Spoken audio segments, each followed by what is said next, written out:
Deepavali night இருந்து மறுநாள் வரைக்கும் எடுத்த விலாக் தான். இந்த வருஷம் தீபாவளிக்கு கொஞ்சம் டிஃப்ரெண்ட்டாவே சில பட்டாசெல்லாம் வாங்குனோம். அதுல இந்த ஃபயர் எக்கு ஒண்ணு. நல்லா கொளுத்தி வச்சதுக்கு அப்புறமா பின்னாடி வந்து எக் ஷேப்ல பலூன் வந்து வர்றப்ப ரொம்பவே பார்க்க அழகா இருந்துச்சு. பட்டாசெல்லாம் ஒரு 7:15க்குள்ளேயே நைட்டு போட்டு முடிச்சாச்சு. அதுக்கப்புறம் டின்னர் சாப்பிட்டு முடிச்சா தான் கிச்சன வந்து கிளீன் பண்ண முடியுங்கிறதுக்காகவேவும்.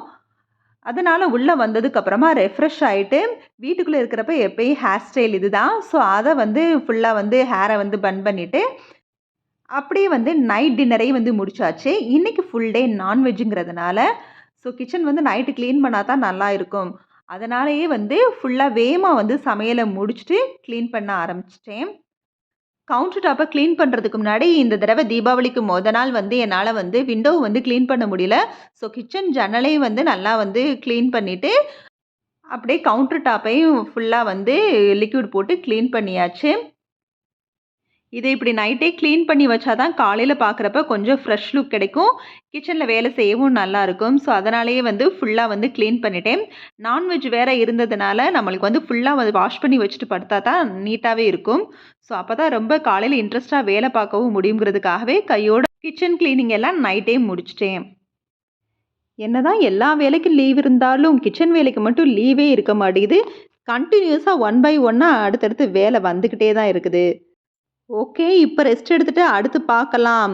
இன்னும் கொஞ்சம் ரெஸ்ட் எடுத்துட்டு அடுத்து பார்க்கலாம் அப்டின்னா, அந்த வேலை டபுள் மடங்கா ஆகுற மாரி இருக்குது. அதனாலேயே இப்ப கொஞ்சம் கொஞ்சமா எல்லா வேலையும் அப்பப்போ முடிக்கணும்னு தோணுது. இந்த மாதிரி முடிச்சு சின்ன சின்ன ஆர்கனைஸ் பண்றப்ப கிச்சனும் பார்க்க அழகாவும் இருக்குது, நீட்டாவும் இருக்குது. முன்னெல்லாம் கிச்சன் எப்பயாவது ஒரு நேரம் தான் இந்த மாரி இருக்கும். இப்பல்லாம் எப்பயுமே இந்த மாரி இருக்கிற மாரி முடிஞ்ச அளவுக்கு பார்த்துக்கிறேன்.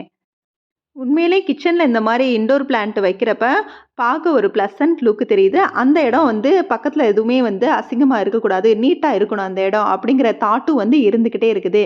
அதனாலேயே இப்ப கிச்சன்ல இந்த இன்டோர் பிளான்ட்ட வந்து கொஞ்சம் கொஞ்சமா இன்கிரீஸ் பண்ணிட்டு இருக்கிறேன். ஸோ இது வந்து பிளசன்ட்டாவும் இருக்குது. பிளான்ட் இருக்கிற அந்த ஏரியா கொஞ்சம் நீட்டாவும் இருக்குது.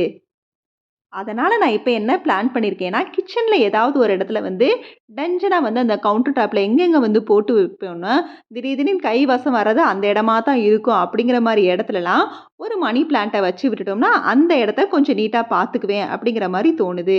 ஸோ அதனால ஒன் பை ஒன்னா நான் இன்கிரீஸ் பண்ணிக்கிட்டே இருக்கிறேன் மணி பிளான்ட்ட. ரவா பாக்கெட் ரோஸ்டட் ரவா தான் இருக்கும். இருந்தாலுமே அத நான் திருப்பி கொஞ்சம் வறுத்து தான் வந்து பாக்ஸ்ல போட்டு வைப்பேன். தீபாவளி நைட்டு ரவை வறுத்து வச்சுட்டு அப்படியே கிச்சன் வேலையை வந்து ஃபினிஷ் பண்ணிட்டேன். இது தீபாவளிக்கு மறுநாள் எடுத்த விலாக் தான். தீபாவளி மறுநாள் வந்து காலையில் டிஃபனா தோசை செய்ய போகிறேன். ஸோ அதுக்கு சைடிஷாக சாம்பாரும் தேங்காய் சட்னியும் தான். டிஃபன் சாம்பார் நான் வேறு மாதிரி வைப்பேன். ஸோ முதவே அதுக்கு பருப்பை வந்து வெங்காயம், வெள்ளைப்பூடு, பச்சை மிளகாய் போட்டு வேக வச்சுருவேன். அதுக்கப்புறம் ஒரு 3 சவுண்டு விட்டதுக்கப்புறமா காயெல்லாம் போட்டு மசால் வச்சு கூட்டி வச்சுருவேன். ஸோ சாம்பார் வச்சு முடிச்சு சாம்பார் ரெடி ஆயிடுச்சு. தாளிச்சு கொட்டியாச்சு. லீவ்னாலே கொஞ்சம் வெரைட்டியாக வந்து எதிர்பார்ப்பாங்க. ஸோ தோசை ஊற்றுறதுக்கு பதிலாக ஒரு வெங்காய தோசையாக ஊற்றி கொடுத்துருவோம். சாம்பார் சட்னி வச்சு சாப்பிட்டுக்குவாங்கன்னு சொல்லி வெங்காயத்தை வந்து சாப்பரில் போட்டு கட் பண்ணிட்டேன். நார்மலாக இட்லி தோசைக்கு ஊற்றுற மாதிரி ஊத்தாப்பம் மாதிரி ஊற்றிட்டு அதில் வெங்காயம், கருவேப்பிலை, சீரகம் மட்டும் போட்டு வெந்ததுக்கப்புறமா லாஸ்ட்டு இட்லி பொடியை வந்து தூவி இறக்கிடுவேன். சாம்பார் சட்னிக்கு நல்லாவே டேஸ்ட்டாக இருக்கும். வீட்டில் இருக்க மற்றவங்களுக்கு தான் இந்த வெங்காய தோசை. எனக்கு கொஞ்சம் ஆப்பமாவு இருந்துச்சு. ஆப்பமாவு நான் பச்சரிசி, உளுந்து, தேங்காய் தண்ணி இதெல்லாம் ஊற்றி அரைப்பேன். ஸோ அந்த ஆப்பமாவுக்கு எப்பயுமே சுண்டல் குருமா தான் வச்சு சாப்பிடுவேன். இன்றைக்கி சட்னி சாம்பாரை வச்சு ட்ரை பண்ணலாம். அதுவும் சாதாரண ஆப்பமாக ஊற்றாமல் அந்த ஆப்பத்தில் வெங்காயம், கருவேப்பிலை, சீரகம் போட்டு ட்ரை பண்ணலாம். அதுலேயும் இட்லி பொடி தூவி விட்டு சட்னி சாம்பார் தொட்டு சாப்பிட்டுக்கலான்னு சொல்லி எனக்கு வந்து அந்த மாதிரி ட்ரை பண்ணுறேன். என்னைக்கு வெயிட் லாஸ்ன்னு ஆரம்பிச்சேனோ, அப்ப இருந்து எனக்கு பிடிச்ச மாதிரி அப்பதான் இன்னும் கிரேவிங்ஸ் உண்டாக்கி, நம்ம வேற எதையும் சாப்பிடக்கூடாதுங்கிறதுக்காக டிஃபன்லேயே கொஞ்சம் வெரைட்டீஸை வந்து ஆட் பண்ணிக்கிறேன். ஸோ இந்த மாதிரி ஆட் பண்ணி சாப்பிட்றனால சமையலும் கொஞ்சம் இன்ட்ரெஸ்ட்டாகவே போர் அடிக்காம போகுது. இல்லைனா கிரேவிங்ஸ் எடுத்து வேற ஏதாவது சாப்பிடணும்னு தோணுது. அதனாலேயே வந்து இந்த மாதிரி டிஃபனில் ஏதாவது ஒரு வெரைட்டீஸை வந்து சேர்த்துக்கிறேன். இதுவுமே பார்க்க நல்லா வந்துச்சு. ஃபஸ்ட்டு வந்த ஆப்பத்த விட இந்த செகண்ட் வந்த ஆப்பம் வந்து நல்லாவே சூப்பரா இருந்துச்சு. கிறிஸ்பியாவும் இருந்துச்சு. பார்க்கவே சாப்பிடணுங்கிற ஒரு ஆசையோட இருந்துச்சு.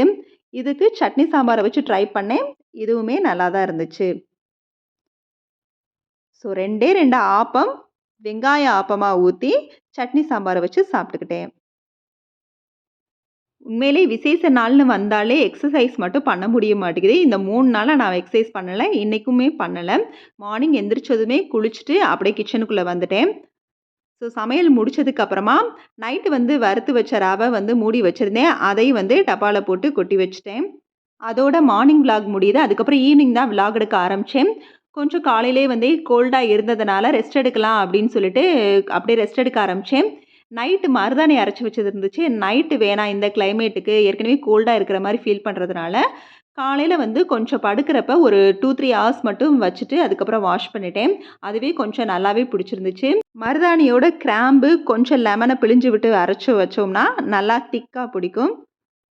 ஈவினிங் வந்து எனக்கு நாட்டு சர்க்கரை, மஞ்சப்பொடி, மிளகுத்தூள் போட்டு பாலாத்தி தான் குடிச்சேன். கோல்டா ஃபீல் பண்றதுனால அந்த த்ரோட் இன்ஃபெக்ஷனுக்கு கொஞ்சம் கிளியர் ஆகுங்கிறதுக்காக, நாட்டு சர்க்கரை, மஞ்சப்பொடி, மிளகு பொடி போட்ட பால் தான் எடுத்துக்கிட்டேன். காலையிலேயே வந்து பச்சரிசிய வந்து ஊற வச்சிருந்தேன். தீபாவளி ஒர்க் வந்து ஹெவியா இருந்ததுனால, கோலம் மட்டும் என்னால வந்து போட முடியல. வெளியூருக்கும் போயிட்டு வந்ததுனால. அதனால சும்மாவே தான் வந்து விளக்கெல்லாம் ஏத்துனேன். ஸோ கோலம் போடாம இருந்தா எனக்கு என்னமோ இப்பலாம் அது பார்க்கவே நல்லா இல்ல. ஸோ அதனாலயே வந்து எப்படியாவது வந்து போட்டுருவேன். வெளியூர் போயிட்டு வந்து கொஞ்சம் ஒர்க் இருந்ததுனால என்னால போட முடியல. ஸோ மறுநாளே வந்து கொஞ்சம் ஃப்ரீயா இருந்ததுனால அந்த வேலையும் வந்து பார்த்துட்டேன். கோலம் வந்து எனக்கு தெரிஞ்சது இந்த தாமரைப்பூ, இந்த நட்சத்திரம் தான். இதையே வந்து கொஞ்சம் மாத்தி மாத்தி என்னோட ஸ்டைல்ல போட்டுக்குவேன்.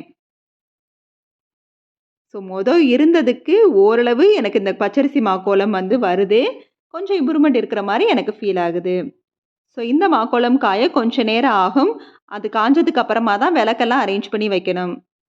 குளியலுக்கு நான் பாத் பவுடர் தான் முகத்துக்கு மட்டும் போடுவேன். ஸோ அந்த பவுடர் வந்து தீர்ந்ததுனால கொஞ்சம் அரைச்சு வச்சுக்கலாம். இப்ப வெயில் வேற இல்லங்கிறதுக்காக, அளவா ஒரு 20 டேஸ்க்கு வர மாரி தான் மட்டும் தான் அரைச்சு வச்சுக்குவேன். இத வந்து பாத் பவுடராவும் யூஸ் பண்ணுவேன். ஃபேஸ் பேக் போடுறதுக்கும் யூஸ் பண்ணிக்குவேன். பாசிப்பயிறு, கடலப்பருப்பு, அதோட ஆவாரம்பூ போட்டு அரைச்சிருக்கிறேன். வெயில் அடிச்சா நல்லா வந்து கொஞ்ச நேரம் வெயில்ல காய வச்சு அரைக்கலாம்.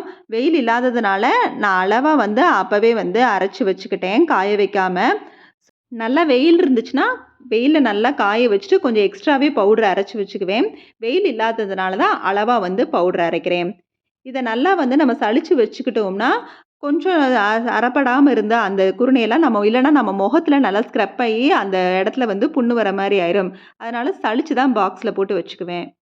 இதோட கொஞ்சம் முல்தானி மட்டி இருந்தா அதையும் ஆட் பண்ணி கலந்து வச்சுக்கலாம். எனக்கு வந்து அந்த பவுடர் தீர்ந்ததுனால முல்தானி மட்டி இப்ப இதோட ஆட் பண்ணல. இத ஒரு பாக்ஸ்ல போட்டு வச்சுட்டு, குளிக்கிறதுக்கு தகுந்த மாதிரி அந்த ஒரு சின்ன டப்பால தான் எடுத்து வச்சு யூஸ் பண்ணிக்குவேன். அப்பப்ப வந்து அந்த டப்பால வந்து ஃபில் பண்ணி வச்சுக்குவேன். காலையிலேயே வந்து நெய் காய்ச்சணுங்கிறதுக்காக இந்த பாலாடை எடுத்து ஃப்ரிட்ஜ்லேருந்து வெளியில எடுத்து வச்சுட்டேன்.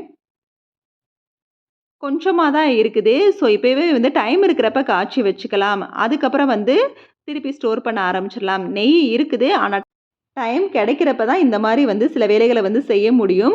அதனால வந்து டைம் இருக்கிறப்பயே வந்து கொஞ்சமா பாலாடை இருந்தாலும் போதும், கொஞ்சமா நெய் எடுத்துக்கலான்னு சொல்லி ஃப்ரிட்ஜ்லேருந்து காலையிலேயே எடுத்து வச்சுட்டேன். நல்லாவே வந்து கூழ் போயிருச்சு. ஃப்ரிட்ஜில வந்து ஐஸ் வாட்டரும் வச்சிருந்தேன். அதையும் வந்து இப்ப எடுத்து வெளியில வச்சுட்டு, இந்த பாலாடைய மிக்ஸி ஜார்ல போட்டு ஐஸ் வாட்டர ஊத்தி நல்லா பிளெண்ட் பண்ணிட்டேன். பார்த்தீங்கனாலே தெரியும் வெண்ணெய் திரண்டு வருது. இன்னும் கொஞ்சம் திரண்டு வரட்டும்ங்கிறதுக்காக இன்னும் கொஞ்சம் ஐஸ் வாட்டர சேர்த்து வெண்ணெய நல்லா திரட்டி எடுத்துக்கிட்டேன்.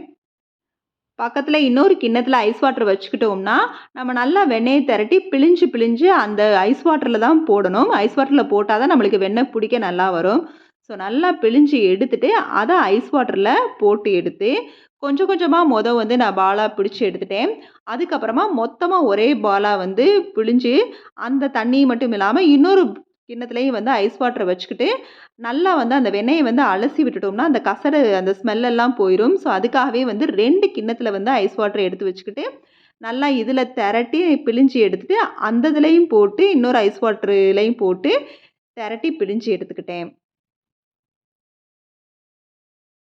நான் பார்த்தீங்கன்னா, சின்ன தூக்குல வந்து ஒரு பாதி அளவு தான் நான் வந்து பாலாடையே சேர்த்தேன். அதுவே நம்மளுக்கு இந்த அளவுக்கு வந்து வெண்ணெய் திரண்டு வந்திருக்குது.